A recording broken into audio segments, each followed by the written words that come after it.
बिस्मिल्लाहिर्रहमानिर्रहीम। नाज़रीन कराम, अस्सलामु अलैकुम। जैसा कि आप जानते हैं कि उर्दू शायरी का हुस्न महबूब से बातें करने में पिन्हा है।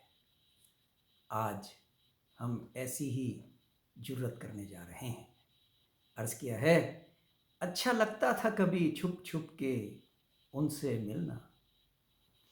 अच्छा लगता था कभी छुप छुप के उनसे मिलना। अब तो हर गली में एक डाला खड़ा है।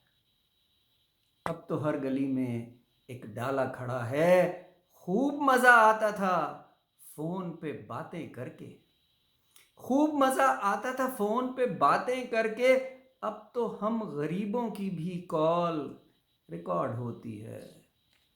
अब तो हम गरीबों की भी कॉल रिकॉर्ड होती है। यार अब ये छोटी छोटी खुशियाँ न छीन ले हमसे। यार अब ये छोटी छोटी खुशियाँ ना छीन ले हमसे। कैसे जिएंगे हम उनसे मिले बगैर। कैसे जिएंगे हम उनसे मिले बगैर। कैसे कटेंगी रातें बातें किए बगैर। कैसे कटेंगी रातें बातें किए बगैर। अब कौन इन्हें समझाए। अब कौन इन्हें समझाए।